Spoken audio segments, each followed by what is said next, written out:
Informasi Pusat kembali menggelar sidang sengketa informasi publik terhadap dokumen ijazah Gibran Rakabuming Raka. Sidang ini meminta termohon yaitu Kemendikdasmen membuka sejumlah dokumen ijazah Gibran Rakabuming Raka. Persidangan hari ini meminta termohon Kemendikdasmen untuk membuka sejumlah dokumen Wakil Presiden Gibran Rakabuming Raka. Alamsyah Saragih menjadi ahli yang didatangkan Majelis Komisi Informasi Pusat. Sebelumnya Komisi Informasi Pusat mengabulkan permohonan untuk membuka sejumlah dokumen termasuk ijazah Joko Widodo. Sementara itu terkait ijazah Jokowi, KPU tidak akan mengajukan banding dan setuju membuka 9 item dalam dokumen ijazah Jokowi yang sebelumnya ditutup. Baik, para pihak. Kemarin saya dihubungin pihak KPU menyatakan mereka memutuskan untuk tidak melakukan banding terhadap putusan Komisi Informasi Pusat nomor 74 kemarin yang disampaikan oleh Komisi Informasi Pusat yang mengabulkan permohonan saya, yaitu membuka 9 item yang disembunyikan mereka, ya. Ini kan ada disembunyikan mereka 9 item. Nah, jadi waktu itu ini saya peroleh di bulan Oktober, lalu saya bersengketa untuk menyatakan agar KIP membuka ini semua. Dan alhamdulillahnya puji Tuhan ini dibuka semua sama KIP, 9 ini dibuka. Tadi adalah pernyataan dari Dino Patijalal, pemirsa, yang mengatakan bahwa posisinya dari awal jelas masuk BOP harus memahami resiko yang dihadapi dan memiliki opsi untuk bisa keluar jika sudah tidak sesuai dengan perjanjian dan koridor. Indonesia masuk Board of Peace salah satunya adalah menjalankan mandat dari PBB. Dan satu yang diutamakan, ditegaskan, ditekankan, diingatkan oleh Dino Patijalal kepada pemerintah, dalam hal ini kepada Presiden Prabowo Subianto, adalah two-state solution. Tujuan utamanya Palestina merdeka tercapai. Baik, pemirsa, bicara soal Board of Peace ya, ini tentu banyak yang mempertanyakan, lantas bagaimana anggaran iuran atau tentang biayanya? Menteri Keuangan Purbaya Yudisadewa memperkirakan anggaran iuran keanggotaan Dewan Perdamaian Dunia untuk Gaza mencapai 1 miliar dolar Amerika Serikat. Atau kalau dirupiahkan itu bisa 17 triliun rupiah. Nantinya anggaran itu diambil dari kantong APBN 2026, utamanya dari pos belanja Kementerian Pertahanan.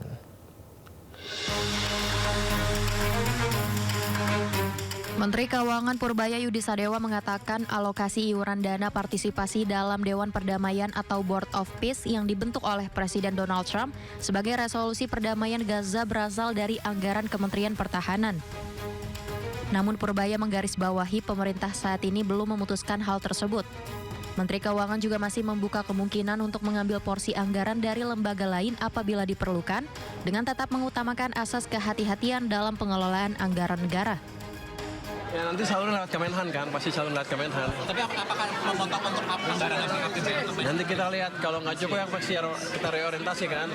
Yang penting adalah kita akan menjaga anggarannya tetap prudent. Tapi dengan angka 16 triliun itu berarti tentang anggaran APBN aman ya Pak? Aman, masih ada space yang masih dipakai.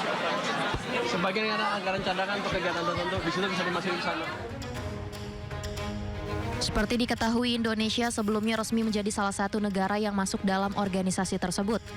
Ini ditandai dengan penandatanganan piagam langsung oleh Presiden Prabowo di Davos, Swiss beberapa waktu lalu. Organisasi tersebut sekaligus menandakan dimulainya operasional Board of Peace sebagai badan internasional baru yang dibentuk untuk mengawal proses transisi, stabilisasi, dan rekonstruksi Gaza pasca konflik. Dengan penandatanganan itu, negara yang terlibat diharuskan memberikan iuran dana senilai sekitar 1 miliar dolar Amerika atau setara dengan hampir 17 triliun rupiah.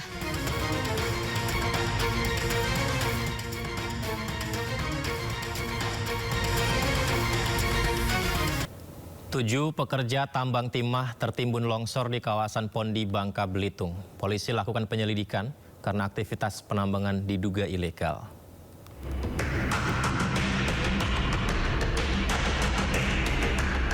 Sebanyak 7 pekerja tambang timah di kawasan Pondi, Kabupaten Bangka Belitung tertimbun longsor. 6 jasad korban sudah berhasil ditemukan, sementara 1 korban lagi masih dalam pencarian. Tim SAR kerahkan alat berat untuk melakukan pencarian korban. Longsor terjadi ketika sejumlah penambang tengah bekerja. 3 penambang berhasil dievakuasi dengan selamat, sementara 7 lainnya tertimbun. Pasca insiden, Polda Bangka Belitung turun tangan untuk selidiki dugaan tindak pidana dalam peristiwa ini. Pasalnya tambang Pondi yang jadi lokasi longsor sudah cukup lama tidak beroperasi.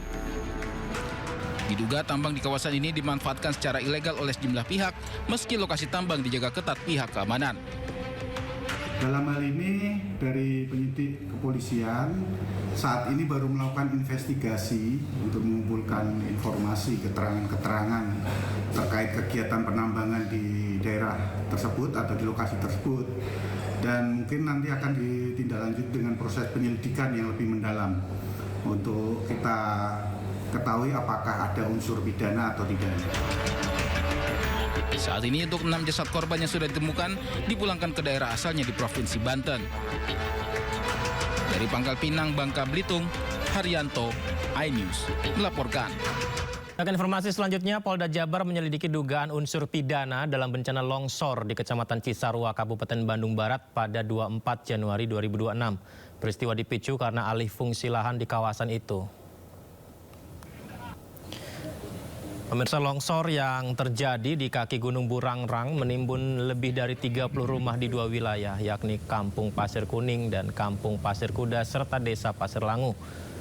Kabid Humas Polda Jawa Barat Kombes Pol Hendra Rohmawan menyatakan pihaknya sudah berkoordinasi dengan berbagai pihak mendalami dugaan alih fungsi lahan itu.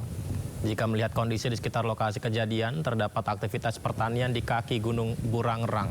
Namun polisi belum bisa menyimpulkan apakah aktivitas tersebut melanggar aturan atau tidak sebelum ada kepastian mengenai batas wilayah.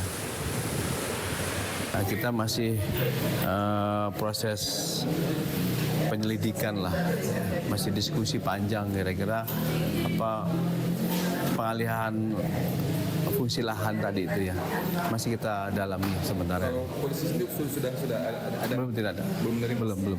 Gubernur Jawa Barat Deddy Mulyadi akan memberikan uang 5 juta rupiah kepada kepala keluarga yang berada di zona merah pada longsor Cisarua, Kabupaten Bandung Barat. KDM juga akan membangun hunian baru kepada warga yang terdampak.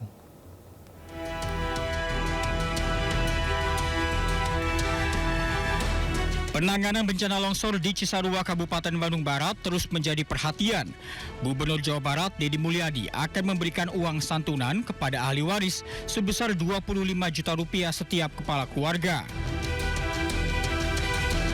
Selain itu, pemerintah Provinsi Jawa Barat juga akan memberikan uang kompensasi kepada 50 kepala keluarga yang terdampak tanah longsor, terutama yang masuk ke dalam zona merah, sebesar 5 juta rupiah dan 10 juta rupiah bagi warga yang rumahnya terdampak longsor. Saat ini pemerintah Provinsi Jawa Barat juga akan membangun hunian tetap bagi para korban longsor Cisarua. Ya nanti kita relokasi. Kan masih ada 50 kepala keluarga yang zona merah nih susulan. Nah itu mulai besok dikasih uang untuk kontrak 5 jutaan per kepala keluarga. Karena itu bukan rumah yang longsor. Dan setelah itu kita memikirkan untuk membangun rumah hunian baru. Hingga kini ada 85 kantong jenazah yang sudah dievakuasi dan diserahkan ke tim DVI. 67 jenazah sudah teridentifikasi dan sudah diserahkan ke pihak keluarga, sementara 15 kantong jenazah masih dalam proses identifikasi. Tim Liputan iNews melaporkan.